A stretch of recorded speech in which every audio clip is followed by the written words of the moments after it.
ফিরে এলাম আজকে রান্নায়। আজকে রান্না করব আমি ঘুগনি।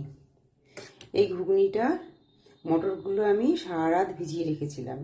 দেখো মটরগুলো প্রেসার কুকারে সিদ্ধ করে রেখেছি, মানে গোটা গোটাই আছে, সিদ্ধ হয়ে গেছে। হ্যাঁ, সিদ্ধ হয়ে গেছে, রেখে দিয়েছি। আমি আলু ছাড়া সিদ্ধ করেছি। তোমরা চাইলে এর মধ্যে ডুমো ডুমো করে ছোটো ছোটো করে আলু দিতে পারো, আমি আলু ছাড়া করেছি। এর মধ্যে দেবো আমি টমেটো কুচি, পেঁয়াজ কুচি, আর রসুন আর আদাটা আমি পেস্ট করে দেব। আর মশলা দেব হচ্ছে লাল লঙ্কা গুঁড়ো, হলুদ গুঁড়ো, আর এখানে দিয়েছি হচ্ছে জিরে আর ধনে শুকনো খোলায় ভেজে নিয়ে তার পেস্ট করে রেখেছি। আর ফোড়নে দেব দারচিনি, এলাচ আর তেজপাতা। কড়াইতে দিয়ে দিলাম আমি সরষের তেল।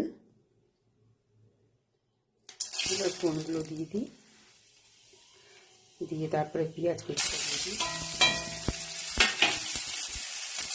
এবার পেঁয়াজে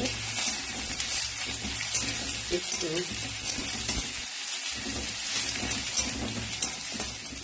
এরপর কষিয়ে নিলাম, একটু কষিয়ে নিয়ে আদা রসুনের পেস্টখানা দিয়ে দিলাম।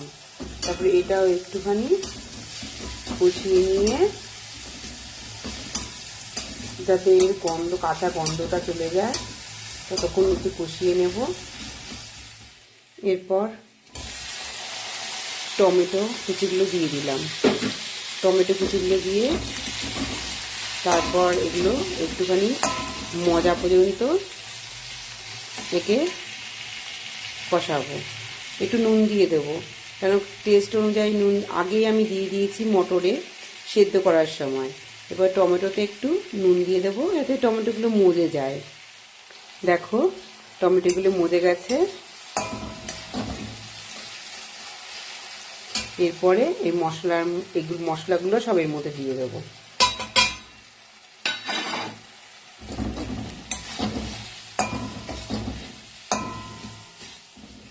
সুন্দর একটা কালার এসছে। যতক্ষণ না তেল ছাড়ে ততক্ষণ এটা কষাতে হবে।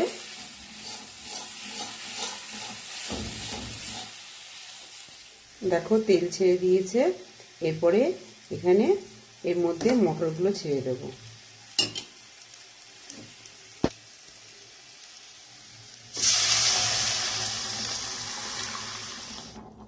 হয়ে গেল ঘুগনি। এর উপরে এবার দেব ধনেপাতা। একটু ধনেপাতা দিয়ে দিলাম। এবার নামিয়ে ফেলবো। হয়ে গেল ঘুগনি। এরপর এর উপরে দেবো আমি একটু আমার হাতে তৈরি করা ঘরের ভাজা মশলা।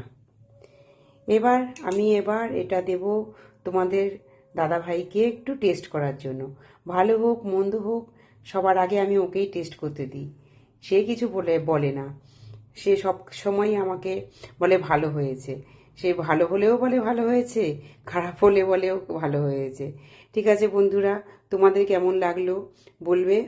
আর আমার রান্নাগুলো যদি তোমাদের ভালো লাগে তাহলে আমার সাবস্ক্রাইব করো আমার পেজটিকে, আর শেয়ার করো, ফলো করো।